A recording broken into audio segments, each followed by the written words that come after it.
Dungeon Defenders is a tower defense action RPG hybrid released on October 19th on various digital download services. Etheria was once a land of living legends. The story in Dungeon Defenders revolves around 4 young heroes from the realm of Etheria. Long ago, evil creatures known as the Old Ones were trapped in Eternia crystals by legendary heroes. Now, the adults of Etheria have been called off to fight in a distant crusade, leaving only the young warriors in training to defend the land. Of course, this is when evil strikes. Monsters begin attacking in force, with the ultimate goal of destroying the crystals and freeing the Old Ones. The story is fairly unobtrusive, with cool-looking motion comic-style cutscenes at the beginning of the game and every few campaign levels. For the most part, Dungeon Defenders is a story-free experience, with gameplay being the main focus. So the generic fantasy plot is to be expected, though a more well-integrated and well-told story would have been welcomed.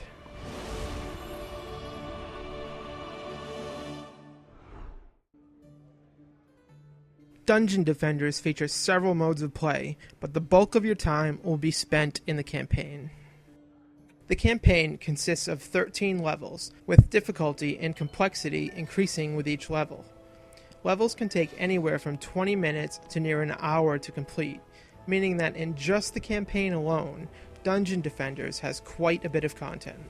Add to that the 13 challenge levels, PvP arena, multiple difficulty levels, and cooperative play, and you've got a game with more content than most high-profile releases, and this is just a $15 downloadable game.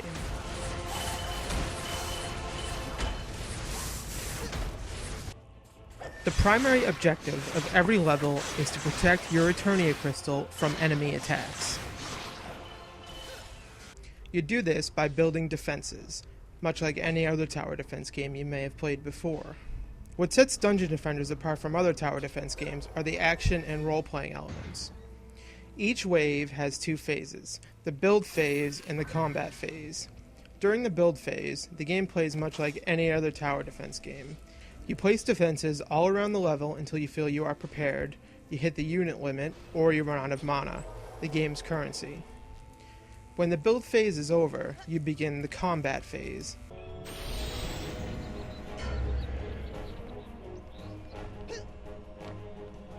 In the combat phase, the game plays much like an action RPG. You can run around the level and fight enemies yourself, as opposed to just letting the defenses take care of everything. This gives you some leeway, as you have the ability to compensate for any mistakes you may have made while setting up your defenses. However, make no mistake, at its heart, Dungeon Defenders is a tower defense game, meaning that it is entirely possible to complete a level using defenses alone, without ever fighting anyone as your main character. You can choose from 4 different character classes, and they are based off standard RPG archetypes. The Squire is your typical knight or warrior, the Apprentice is a battle mage, the Huntress is an archer or rogue, and the Monk is a healer or cleric.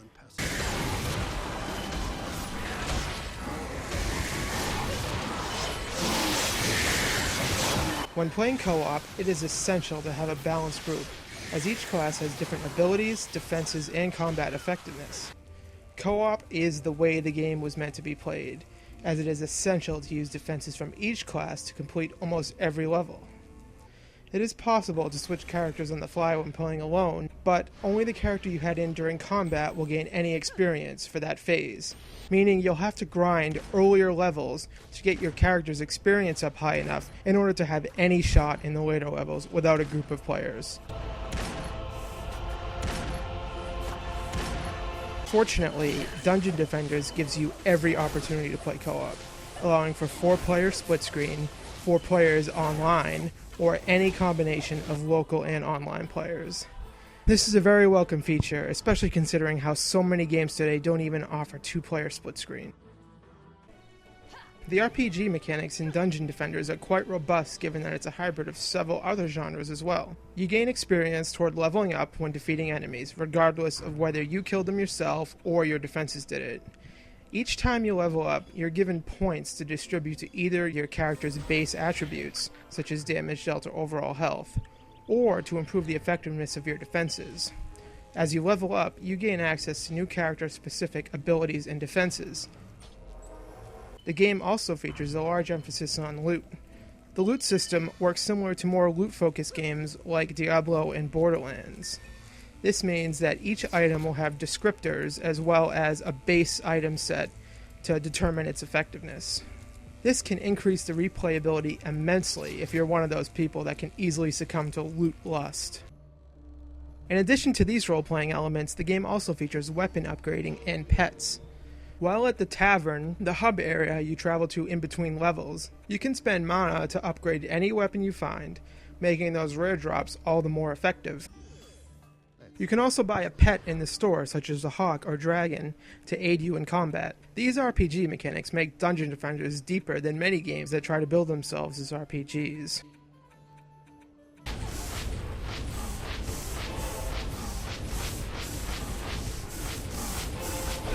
The actual act of playing the game is quite an enjoyable one. You can choose to play the game from a traditional tower defense camera angle, or pull the camera in right behind your character for a true action game feel. The controls are responsive and the combat is quite satisfying. I played the Xbox 360 version and found the setup for the controller to be quite simple and intuitive. The game utilizes a radial menu in order to build defenses and access character abilities. This allows for fast and easy building on the fly. There aren't any combos or tricks to combat, with the prime determination of effectiveness being your character's skill level and the weapon you have equipped. The enemies themselves actually differ quite a bit from what you would normally find in a tower defense game. In most tower defense games, the enemies follow a set path and never stray from it. In Dungeon Defenders, you can see where the enemies are coming from, but they are governed by limited AI as opposed to a set path. They will always go primarily for your crystal, but they can stop on the way to destroy your defenses or even attack you.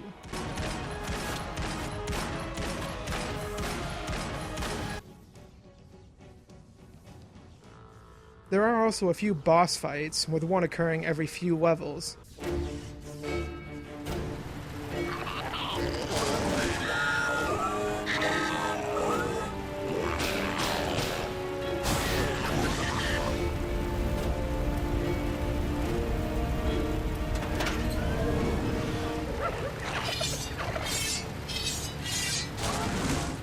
I found these segments to be some of the low points, as they don't require the type of strategic thinking that normal parts of the game do.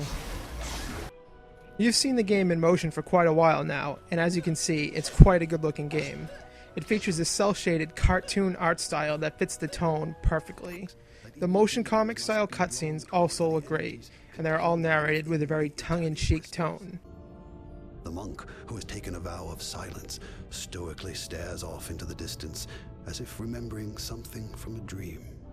The music is great as well, with a nice understated beat during the build phase, which quickly ramps up for the combat phase.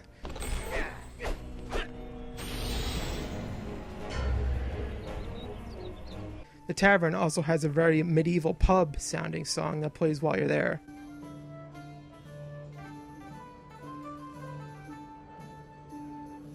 My only complaint is that there are only a few different songs, with each being used on multiple levels. The sound effects and voice work, what little there was of it, all match the high quality found in the rest of the game. Though I did notice a couple of sounds that seemed to have a lower bit rate than everything else, which was kind of weird. They're so rare that it's hardly even worth mentioning.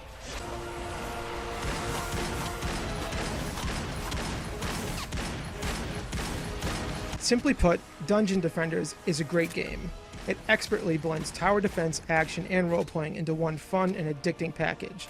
The strategic nature of the game will really get your brain going, and it's great fun to work together as a team to find the best way of completing each level. I would completely recommend Dungeon Defenders to any fans of strategy or tower defense games.